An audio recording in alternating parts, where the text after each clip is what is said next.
You know, in my teaching, I'm seeing more and more of these children coming to us with some serious problems, and I do not have the time or the specialized skill to help these children and give them the help that they truly need.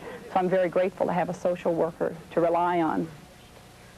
Is that what the trouble is? I think the primary task of a social worker within a school system is to operate as one, a servant, and two, a catalyst.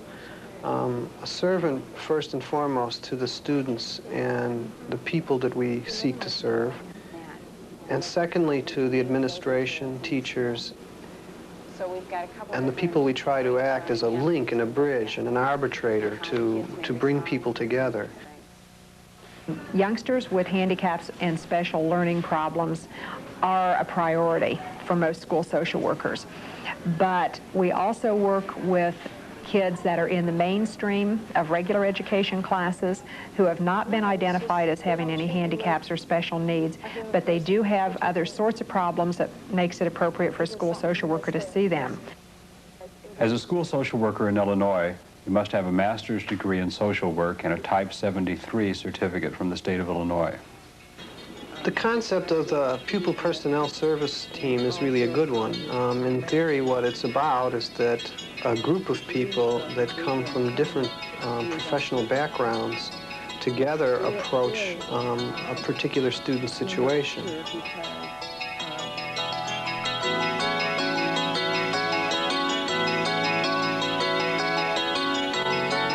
I think a school social worker has to have a positive attitude, an open attitude, and a caring attitude.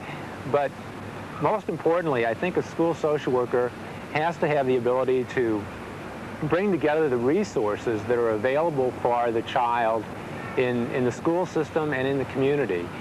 We're looking at Case finding in school social work can come about a couple of different ways. One way is the formal school social work referral or the multidisciplinary meeting to find resources for children. Jean, did you get that referral that I left in your mailbox about that student?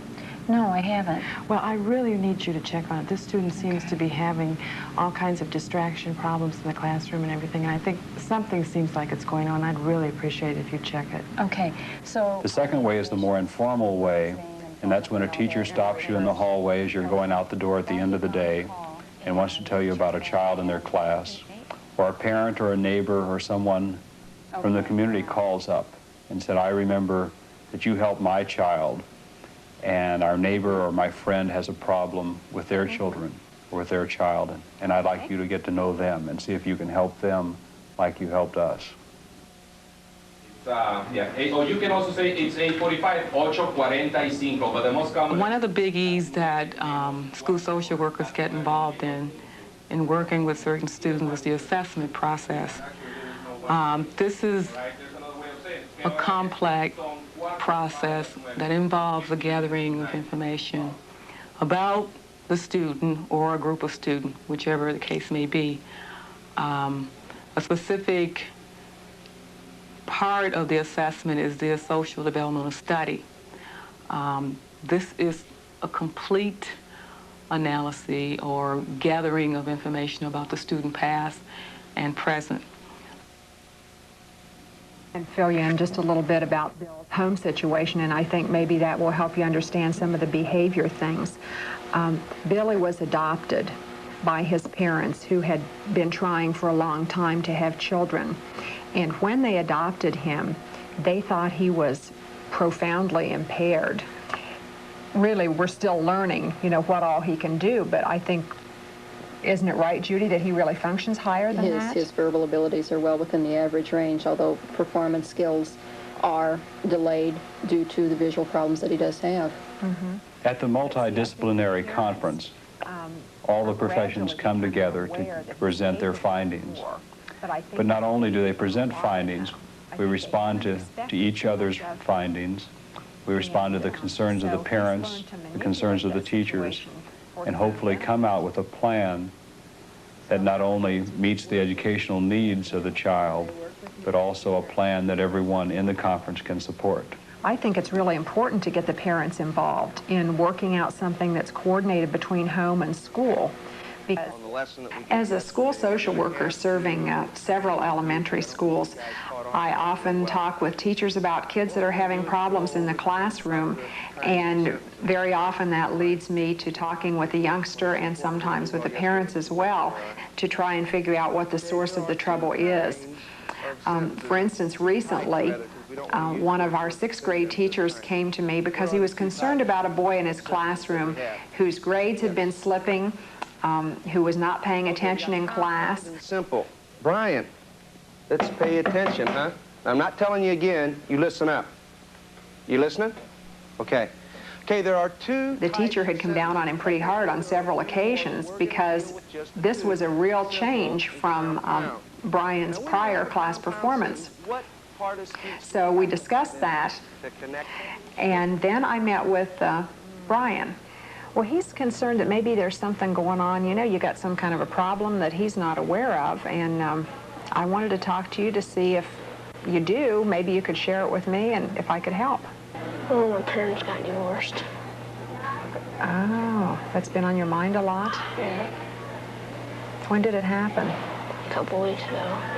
He was very upset about the whole situation, was having a really hard time dealing with it. Where does your mom live now? With Brian's permission, I then met with his mother. Yeah, he seemed to be pretty upset about the whole situation. He's had a hard time accepting it. You know, Brian's not the only kid in his class in this situation. The plan that we made was for Brian to get involved at the school in a small group with other kids whose parents have divorced, and that's been a very helpful thing for a lot of kids. Together with a little group of other kids that have... Hi, Pat.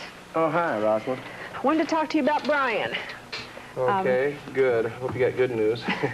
Well, actually, I met with Brian and talked to his mom, too.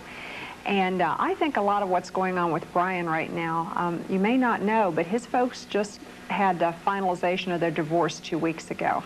Oh, yeah, no, I did not know that. Yeah, they've had... I then went back to the teacher and explained the situation to him, and he was most receptive and very glad to know that he could help Brian by really giving him some tender, loving care at this tough time. I talked to his... As a high school counselor, I work with the social worker to try to meet the needs of students as best I can. Many times this involves someone being a contact person outside of the school setting, either dealing with parents or someone in the community. And the social worker, because of his or her expertise and availability, is much more adaptable to making those contacts. When I returned to work after the summer, I was informed right away as the school social worker for the junior high setting that there had been several suicide attempts. I contacted the guidance counselors in the district and the school nurse and the school psychologist and talked about forming a brainstorming session in which we could look at how we can prevent suicides in the district. One, we want to get moving on the prevention idea and make sure students are aware that there are some things out there to give them some help with. But we still got this thing hanging over our head with seniors who are having a difficult time, I think, handling the last 2 deaths that we're all aware of. So after I've contacted all these people, we sat down and kind of drew up an outline of some goals we'd like to look for, how is best to address this issue. And what happened was that we looked at several areas, one area being how we best can approach other students, because they hear more from their peers on what their depression and how they feel about each other and what's going on in their lives. I like the idea of doing some testing with the kids here. We're kind of testing the waters to see where they're coming from and where they're at within this grieving process. In regard to teachers, we plan on possibly doing some in-servicing, either with us doing the work or possibly having an outside consultant come in and talk with the teachers, talk about warning signs to look for in students and also how to respond to those warning signs.